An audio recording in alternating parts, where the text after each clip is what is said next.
प्रसाद युगीन नाटकों की वस्तु योजना की बात करें, नायक परिकल्पना की बात करें या रस नियोजना, रस सृष्टि की बात करें, इन सब को देखकर यह तो ज्ञात होता ही है, यह तो प्रमाणित होता ही है कि संस्कृत की सुदीर्घ और सशक्त नाट्य परंपरा को प्रसाद ने आत्मसात किया, उसका गहन गंभीर अध्ययन किया और अपेक्षा अनुसार कथा वस्तु में जहाँ कहीं उन्हें लगा यदि संघर्ष का समायोजन करना है तो अपने नाटकों में चंद्रगुप्त, स्कंदगुप्त की बात करें, अजातशत्रु की बात करें, राज्यश्री की बात करें, करुणालय आदि की बात करें, उन्होंने कथा वस्तु में संघर्ष का समायोजन किया।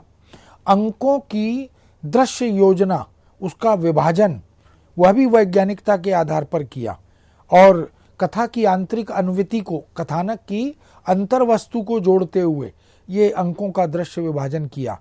वस्तु संगठन और पात्रों की सृष्टि, इसकी परिकल्पना भी प्रसाद जी की अपनी विलक्षण परिकल्पना थी, चाहे विदेशी पात्रों को उसमें शामिल करें या स्वदेशी पात्रों को। अतीत के राष्ट्र के राष्ट्रीय अस्मिता के गौरव के लिए प्रस्तुत होने वाले, संघर्ष करने वाले चरित्रों और पात्रों का नियोजन देखें, इन सब पर हम देख सकते हैं कि प्रसाद जी में जो मौलिकता है, जो नवीनता है, वही मौलिकता नवीनता हमें शेक्सपियर के नाटकों में भी दिखाई देती है। प्रसाद ने इब्सन और बर्नार्ड शॉ का प्रभाव भी प्रकारांतर से ग्रहण किया है। ध्रुव स्वामिनी नाटक में इसे स्पष्ट रूप से देखा जा सकता है। स्कंदगुप्त, चंद्रगुप्त और ध्रुव स्वामिनी, ये प्रसाद के नाट्यलोक में मील के पत्थर साबित हुए। ये तीनों नाटक प्रसाद जी की नाट्य कला की कलात्मक उत्कर्ष के परिचायक नाटक बने। प्रसाद भारत की पराधीनता से बहुत व्यथित थे, इसलिए वो उस गुलाम भारत को देखकर कहीं ना कहीं देशवासियों के मनोमस्तिष्क में एक ओज का, उत्साह का, राष्ट्रीय चेतना का संचार करना चाहते थे। इसलिए भारत की पराधीनता, जो लंबी पराधीनता से वो दुखी थे और उन्होंने अपने नाटकों की वस्तु तैयार करते हुए मुख्य रूप से स्वातंत्र्य चेतना को उद्देश्य बनाकर नाटकों का सृजन किया। प्रसादकृत चंद्रगुप्त हिंदी की एक बड़ी विलक्षण और श्रेष्ठ नाट्यकृति मानी जाती है। इसी तरह तलाक और पुनर्विवाह की जो समकालीन उस युग की युगबोध को केंद्र में रखकर बड़ी समस्या जो थी, प्रसाद ने उस बड़ी समस्या को नाटक के साथ जोड़ा और ध्रुव स्वामिनी नाटक लिखते हुए उन्होंने उसे उद्घाटित किया, उजागर किया। कैसे तलाक की समस्या हमारे देश में, पुनर्विवाह की समस्या, उम्र के भेद की समस्या, इन सब को ऐसा अन्य किसी नाटककार ने इस तरह का नाटक सामाजिक चेतना की दृष्टि से नहीं लिखा। कामना नाटक मनोविकारों को प्रतीक रूप में रंगमंच पर उपस्थित करता है। प्रसाद जी प्रयोगधर्मी नाटककार के रूप में हमारे सामने आते हैं। उन्हें जब जब कहीं नया विषय, नई सोच, नई दृष्टि मिलती है तो वो उसकी कथा वस्तु, उसका कथानक तैयार करते हुए नाटक की एक परिकल्पना बना लेते हैं। प्रसाद युगीन नाटककारों में अन्य अनेक नाट्यकर्मियों का योगदान रहा है। प्रसाद जी की प्रेरणा से और प्रसाद जी के नाटकों से बहुत से समकालीन नाटककारों ने नाट्य सृजन का मार्ग प्रशस्त किया। उनमें विशेष रूप से हरिकृष्ण प्रेमी, इनके बहुत से नाटक ऐसे हैं जो प्रसाद के नाटकों से प्रभावित हैं, जैसे स्वर्णविघ्न 1930 में लिखा गया, रक्षाबंधन 1934 में लिखा गया, पाताल विजय 1936 में लिखा गया, प्रतिशोध 1937 में लिखा गया, शिवा साधना 1937 में लिखा गया। हरिकृष्ण प्रेमी जी ने अनेक गीति नाटकों में जो गीति तत्व है उसका समावेश करते हुए बहुत से सुंदर गीति नाट्य प्रस्तुत किए। गद्य नाटक लिखे, नाटकों में गद्य का जो उत्कृष्ट परिष्कृत स्वरूप है वह हमें देखने को मिलता है। प्रसाद जी की तरह हरिकृष्ण प्रेमी जी ने अनेक ऐतिहासिक नाटक भी लिखे, रक्षाबंधन भी उसी का एक उदाहरण है। प्रेमी जी ने हिंदू मुस्लिम एकता को केंद्र में रखकर, क्योंकि आज़ादी से पहले हिंदू मुस्लिम वैमनस्य धीरे धीरे बढ़ रहा था, उस एकता को केंद्र में रखकर उसे प्रतिपादित करने का पुण्य प्रशस्त मार्ग जो है दिखाने का कार्य प्रेमी जी ने किया था। हरिकृष्ण प्रेमी के नाटक राष्ट्रीयता का बिगुल बजाने वाले नाटक हैं, देश प्रेम के भावों से ओतप्रोत नाटक हैं। इसी तरह लक्ष्मी नारायण मिश्र, यह प्रेमी जी के बाद एक दूसरा प्रसाद की नाट्य परंपरा का अनुसरण करने वाले नाटकों में जो नाटककार आते हैं, उनमें लक्ष्मी नारायण मिश्र भी इस तरह के चर्चित और प्रसिद्ध नाटककार हैं, जो अशोक जैसा नाटक 1927 में प्रसाद के नाटकों से प्रेरणा लेकर, क्योंकि अशोक सम्राट थे और महान सम्राट के रूप में भारतीय इतिहास में उनका समादृत भाव से स्मरण किया जाता है, उनके योगदान, उनके राष्ट्रीय चेतना के अवदान के प्रति नमन किया जाता है। ऐसे अशोक के नाम से 1927 में लक्ष्मी नारायण मिश्र ने एक महत्वपूर्ण नाटक लिखा अशोक, और इसी तरह 1929 में सन्यासी नाम का एक नाटक लिखा। मुक्ति का रहस्य 1932 में, राक्षस का मंदिर 1932 में, राजयोग 1934 में, सिंदूर की होली 1934 में और आधी रात 1934 में। इस तरह से बहुत से नाटक लक्ष्मी नारायण जी ने लिखे थे। लक्ष्मी नारायण मिश्र ने प्रसाद जी से कुछ भिन्न हिंदी नाट्य साहित्य को एक नया मोड़ प्रदान करने का प्रयत्न भी किया। एक तरह से वो अपनी मौलिकता के साथ, मौलिक चेतना के साथ नाट्य की सृजन परंपरा को एक नई राह पर ले जाना चाहते थे। प्रसाद जी के नाट्य साहित्य पर प्रतिक्रिया करते हुए मिश्र जी ने एक आध जगह यह भी लिख दिया कि इतिहास के गड़े मुर्दे उखाड़ने का काम इस युग के साहित्य का वांछनीय नहीं है। इसका मतलब है कि वह प्रसाद जी के इस अतीत की गौरव गाथा के प्रति और समर्पण का भाव रखने वाले नाटकों के प्रति वो उतने प्रसन्न दिखाई नहीं देते। हालांकि स्वयं उन्होंने भी आगे चलकर अशोक जैसा नाटक लिखा और प्रसाद जी की ऐतिहासिक नाट्य परंपरा का अनुसरण भी किया, किंतु अपनी एक अलग पहचान बनाने के लिए शायद संभवतः उन्होंने इस तरह का कथन कहा होगा। मिश्र जी के सन्यासी नाटक में हिंदी नाटक के विषय और शिल्प दोनों में एक पारंपरिक दृष्टि से परिवर्तन आया। वो जो जिस तरह के नाटक लिखे जा रहे थे प्रसाद युग में और प्रसाद के समकालीन नाटककारों के द्वारा, उनमें इस सन्यासी नाटक ने सोच का, दृष्टि का, दर्शन का और सामाजिक शास्त्रीय अध्ययन का एक नया दृष्टिकोण हमारे सामने रखा। राष्ट्र और संस्कृति की गौरव गाथा इस नाटक की मुख्य प्रेरणा बन गई, इस युग के नाटकों की मुख्य प्रेरणा भी बन गई। समकालीन समाज में नारी की स्थिति, उसकी समस्याएं, उसकी चुनौतियां, इन सब को और नारी के प्रति सामाजिकों का जो दृष्टिकोण है, उन सब को मिश्र जी ने बखूबी नाटकों में उकेरा, रेखांकित किया। जैसे प्रेम विवाह उस समय की एक बड़ी समस्या, एक बड़ी चुनौती यह बन गया था। उसे धीरे धीरे हम कैसे समाज का, परिवार का एक स्वीकृति का हिस्सा बनाएं, यह एक प्रश्न चिन्ह, यह एक चुनौती बनी हुई थी। प्रणय, प्रेम संबंधों को लेकर, दाम्पत्य जीवन को लेकर, काम भावना और नैतिकता के संघर्ष को लेकर बहुत से कवियों ने, दिनकर ने बहुत सुंदर सुंदर रचनाएं इस तरह की लिखी, चाहे वो कविता हो या गद्य हो। और ऐसी सामाजिक सांस्कृतिक समस्याओं को केंद्र में रखकर बहुत से नाटककारों ने नाट्य रचना के माध्यम से, एकांकी सृजन के माध्यम से ऐसी समकालीन युगीन समस्याओं, चुनौतियों को उकेरने का प्रयत्न किया। प्रसाद जी ने भी अपने नाटकों में स्वच्छंदतावादी प्रवृत्ति के पक्षधर के रूप में अपनी उपस्थिति दर्ज की, क्योंकि छायावाद को स्वच्छंदतावाद भी कहा जाता है। और स्वच्छंदता का मतलब है जो केवल अपने छंद यानी अपने बंधन को स्वीकार करें। तो ये जो स्वच्छंदतावादी प्रवृत्ति थी, इस प्रवृत्ति ने प्रसाद के नाटकों में और प्रसाद युगीन अन्य नाटककारों में खुलकर अपने पांव पसारे थे। मिश्र जी बौद्धिकता को समाविष्ट करते हुए अपने नाटकों में आगे बढ़ते हैं। मुक्ति का रहस्य इसी का एक प्रमाण है। इस नाटक में मिश्र जी ने पश्चिम के उन्मुक्त प्रेम पर भारतीय दाम्पत्य जीवन पद्धति की विजय दिखाने का एक पुण्य मार्ग प्रशस्त किया। वस्तुतः जो पश्चिम संस्कृति है, जो पाश्चात्य संस्कृति है, वहाँ प्रेम का जो उन्मुक्त खेल होता है, जो उन्मुक्त लीला होती है, उस सबके सामने मिश्र जी ने ये जो भारतीय दाम्पत्य जीवन की शक्ति है, भारतीय जीवन दाम्पत्य जीवन शैली की, उस पद्धति की जो आंतरिक शक्ति है, उसको विजयी दिखाया।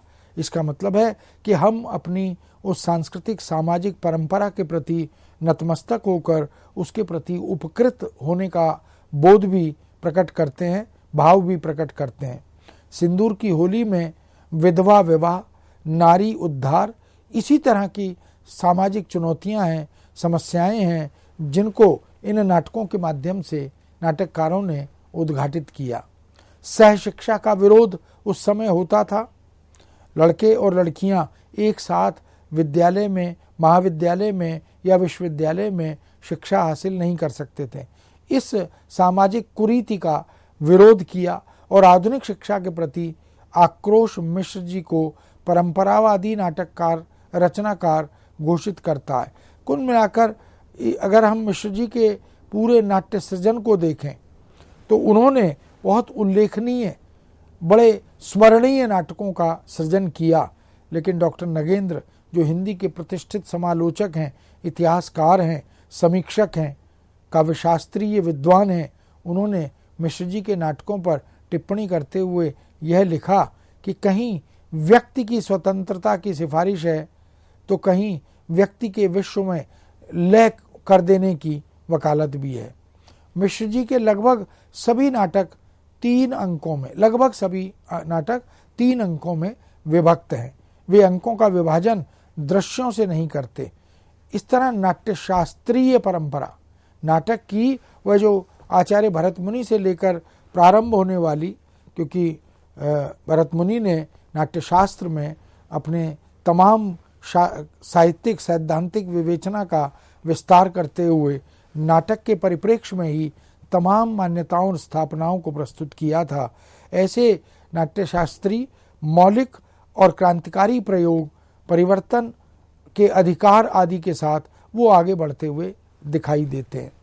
प्रसाद युग के अन्य नाटककारों में यदि हम लक्ष्मीनारायण मिश्र के बाद कुछ अन्य नाटककारों को याद करें उस युग के, तो उसमें अंबिका दत्त त्रिपाठी का नाम उल्लेखनीय है। उन्होंने सीता स्वयंवर नामक नाटक 1918 में लिखा था। रामचरित उपाध्याय का नाम भी महत्वपूर्ण है, जिन्होंने देवी द्रौपदी नामक 1921 में नाटक लिखा था।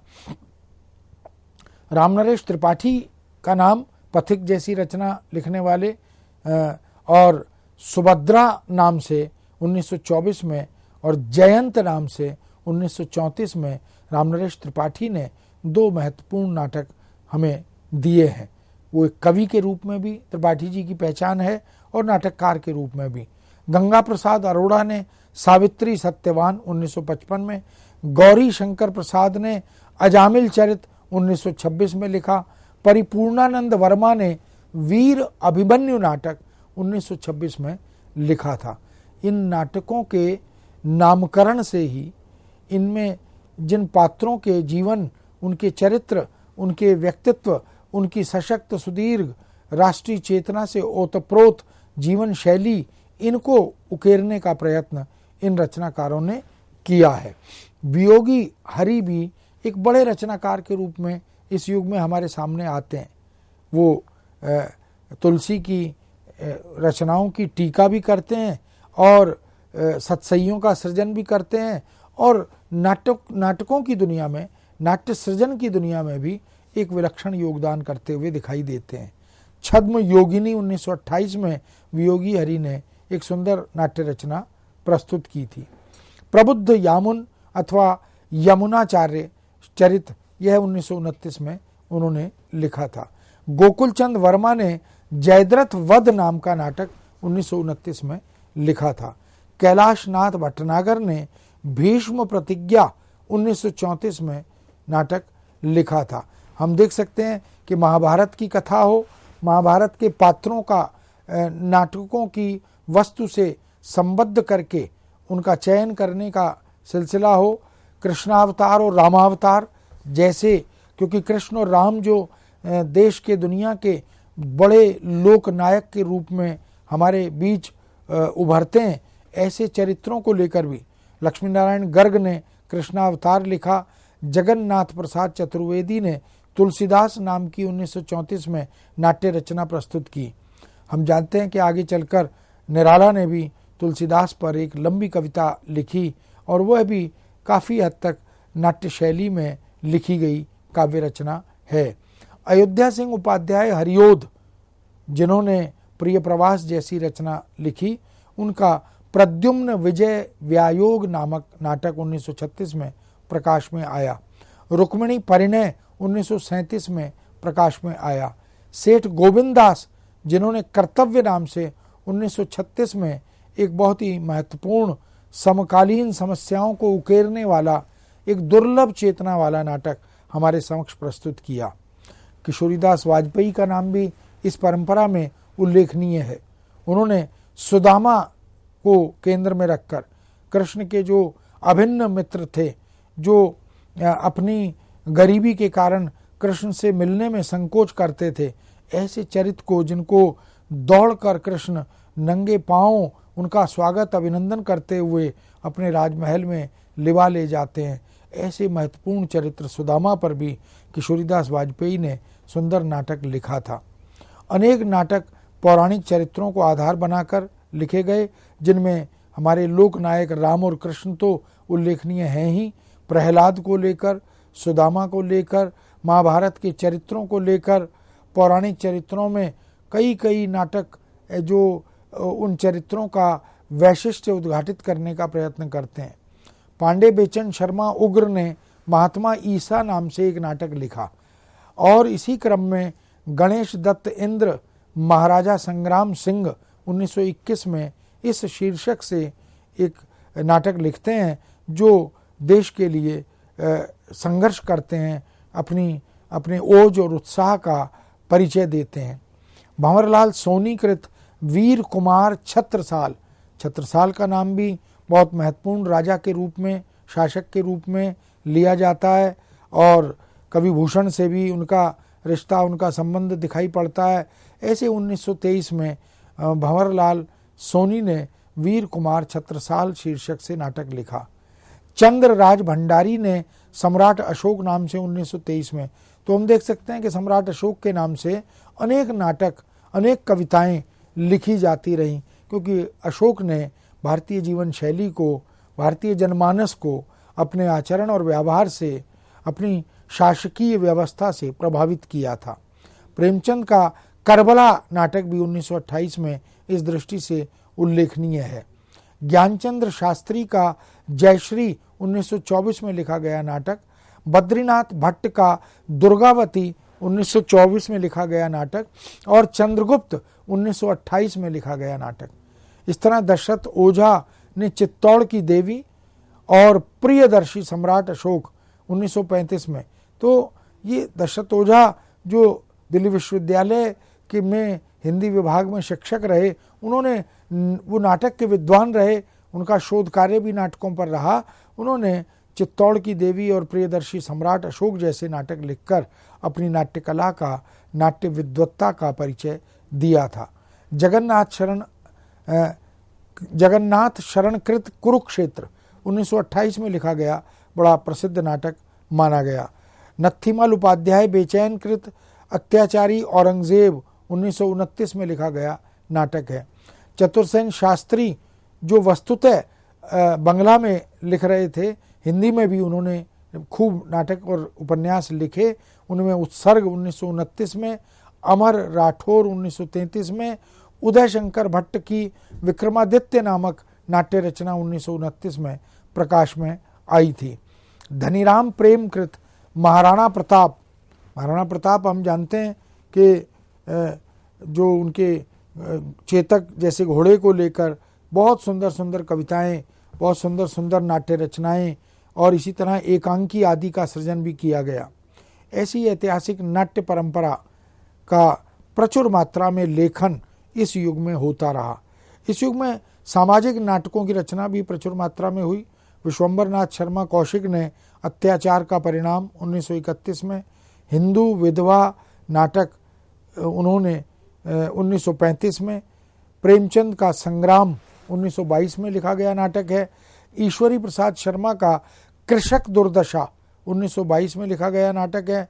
सुदर्शन कृत अंजना नाटक 1923 में और ऑनरेरी मजिस्ट्रेट 1926 में और भाग्य चक्र 1937 में लिखा गया नाटक है। इससे यह भी पता लगता है कि सामाजिक, सांस्कृतिक, राष्ट्रीय समाज की समकालीन चुनौतियों, समस्याओं को केंद्र में रखकर नाटकों की कथावस्तु का विन्यास तैयार किया गया। गोविंद वल्लभ पंत ने कंजूस की खोपड़ी नामक 1933 में नाटक लिखा। अंगूर की बेटी 1937 में लिखा। रामेश्वरी प्रसाद रामकृत अछूतोद्धार नामक नाटक 1926 में प्रकाश में आया। इसी परंपरा का निर्वाह करते हुए बिलावती विधवा नामक 1930 में लिखा गया नाटक केदारनाथ बजाज का परिचायक बना। जमुनादास मेहरा ने हिंदू कन्या नामक नाटक 1932 में लिखा था। बलदेव प्रसाद मिश्र ने विचित्र विवाह 1932 में और समाज सेवक 1933 में लिखा।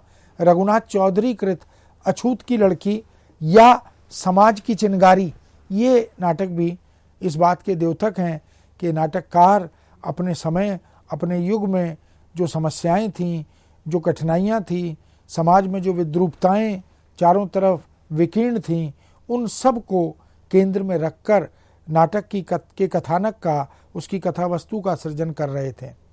पांडे बेचन शर्मा ने चुंबन नामक 1937 में एक नाटक लिखा और डिक्टेटर नामक नाटक भी उन्होंने लिखा। ये नाटक इस बात के परिचायक हैं कि समकालीन सामाजिक समस्याओं को पांडे बेचन शर्मा उकेरने में कोई गुरेज नहीं रखते। सुमित्रानंदन पंत ने 1934 में ज्योत्सना शीर्षक से एक नाटक लिखा था, जो प्रतीक शैली में लिखा गया नाटक था। यह प्रसाद की कामना जैसी नाट्य रचना के आधार पर लिखा गया नाटक प्रतीत होता है। इस तरह पंत जी ने सांसारिक अशांति, हिंसा, संघर्ष, इन सब को दूर करने के उपायों पर विचार करने के लिए उस नाटक का सृजन किया था। मैथिलीशरण गुप्त ने भी गीति नाट्य अनघ 1928 में हिंदी जगत को भेंट किया और हरिकृष्ण प्रेमी का स्वर्ण विहान 1930 में, जिसकी चर्चा पहले हमने की। भगवती चरण वर्मा का तारा, उदय शंकर भट्ट का मत्स्य गंधा और विश्वामित्र और इसी तरह अनेक अन्य गीति नाट्य रचनाएं भी हमारे समक्ष उभर कर आती हैं। कुछ नाटककारों ने हास्य व्यंग्य प्रधान नाटक सृजन का भी कार्य किया, जैसे जेपी श्रीवास्तव, जो कि गंगा प्रसाद के नाम से लिखते थे। उन्होंने दुमदार आदमी 1919 में लिखा, गड़बड़ झाला 1919 में लिखा, चोर के घर छिछोर 1933 में लिखा, चाल भेड़ब 1934 में लिखा और स्वामी चौखटानंद 1936 में लिखा। इस तरह से प्रसाद युग में पारसी रंगमंच से संबद्ध नाटककार जो नाटक लिख रहे थे, उन्होंने लोक रुचि को ध्यान में रखते हुए कुछ सस्ते, कुछ हल्के, कुछ बहुत हास्यास्पद से, भोंडे से नाटक भी लिखे, लेकिन सामाजिक, ऐतिहासिक, पौराणिक नाटकों का लेखन प्रचुर मात्रा में होता रहा। ऐसे जो पारसी थिएटर से प्रभावित सस्ती लोक रुचि, अभिरुचि को ध्यान में रखकर सृजन करने वाले नाटककारों में सैयद अकबर हुसैन आरजू, मुंशी अब्दुल सभी आरजू, कन्हैयालाल मिश्र तजब्बुर, जमुना दास मेहर, तुलसी दत्त शैदा, बलदेव प्रसाद मिश्र आदि और बहुत महत्वपूर्ण नाम आगा मोहम्मद शाह, जिनको आगा हश्र के नाम से भी, आगा हश्र कश्मीरी के नाम से भी जाना जाता है, और राधेश्याम कथावाचक, इनका नाम तो बहुत महत्वपूर्ण माना जाता है क्योंकि उन्होंने बहुत सी लोक जीवन की कथाओं का वाचन, राम कथा को लेकर, कृष्ण कथा को लेकर, रामलीला और कृष्ण लीला आदि की स्क्रिप्ट, उसकी कथावस्तु आदि लेखन का काम भी किया था।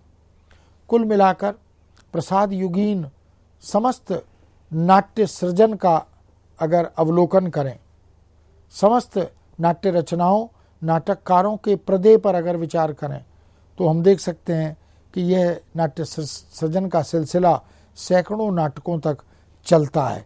एक नहीं अनेक नाटक इस युग में लिखे गए। ये सभी अभिनय नाटक थे, नाट्यकला की उच्च स्तरीय समझ से संपन्न नाटक थे।